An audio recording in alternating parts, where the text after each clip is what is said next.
बुद्ध ने आनंद को वेश्या के पास क्यों जाने दिया? यह उन दिनों की बात है जब बुद्ध की शरण में दीक्षा ले रहे भिक्षुओं को कई नियमों का पालन करना पड़ता था। वे किसी के भी घर 3 दिन से ज्यादा नहीं रुक सकते थे। यह नियम स्वयं बुद्ध ने बनाया था। उद्देश्य यह था कि उनकी सेवा में लगे लोगों को किसी तरह की कोई तकलीफ न हो।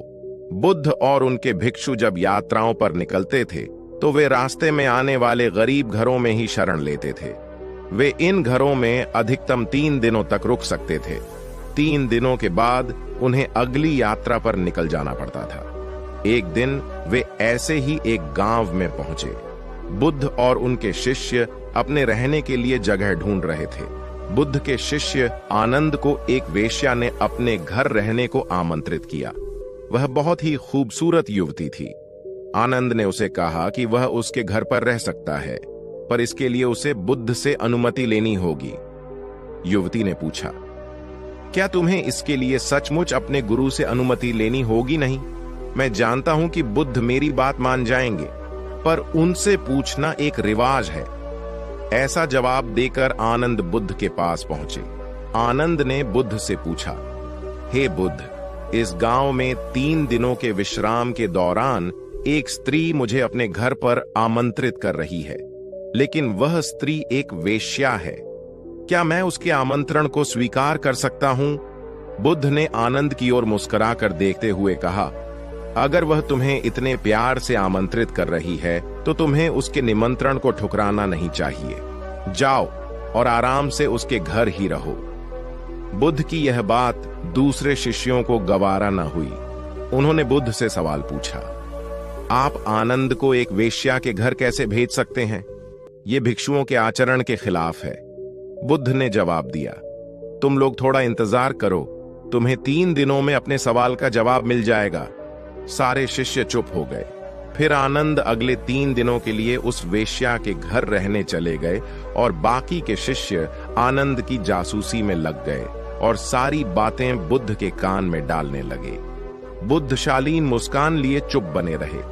पहले दिन वेश्या के घर से आनंद और महिला के गाने की आवाज आई। यह बहुत नई बात थी। एक भिक्षु का वेश्या के साथ यूं गाना। शिष्यों ने कहा, बस ये तो गया। पर दूसरे दिन घर से गाने के साथ नाचने की भी आवाजें आने लगीं। अब सारे शिष्य एक स्वर में कहने लगे, अब तो ये पक्का ही गया। तीसरे दिन तो सचमुच ही उन्होंने खिड़की से आनंद और उस महिला को नाचते गाते देख लिया। सबका यह अनुमान था कि आनंद इतनी मौज में है तो वह भिक्षुओं के साथ आगे की यात्रा पर नहीं आएगा। अगले दिन सभी भिक्षु कानाफूसियों के बीच चौक पर जमा हुए। सभी ने आनंद के आने की उम्मीद छोड़ दी थी। सभी सोच रहे थे कि वह इतनी सुंदर स्त्री का साथ छोड़ भिक्षुओं के साथ क्यों आएगा। परंतु तभी सबने आनंद को एक सुंदर स्त्री के साथ अपनी ओर आते देखा। वह सुंदर स्त्री एक महिला भिक्षुक का रूप धरे हुए थी। बुद्ध उसे देखकर मुस्कुरा रहे थे, जबकि बाकी विस्मित होकर खुले मुंह से आनंद और उस महिला भिक्षुक को ताक रहे थे। बुद्ध ने आनंद की पीठ पर हाथ रखते हुए भिक्षुओं को संबोधित किया, अगर खुद पर भरोसा है तो आपको कोई भ्रष्ट नहीं कर सकता, बल्कि अगर आपका चरित्र बलवान है तो आप भ्रष्ट को भी चरित्रवान बना सकते हैं। ऐसा कहते हुए बुद्ध ने वेश्या से भिक्षुक बनी महिला का स्वागत किया और सभी लोग आगे की यात्रा पर निकल पड़े। बुद्ध और आनंद की यह कहानी हमें सिखाती है कि अगर हमारी इच्छा शक्ति मजबूत है तो हम किसी भी स्थिति के गुलाम नहीं बनते।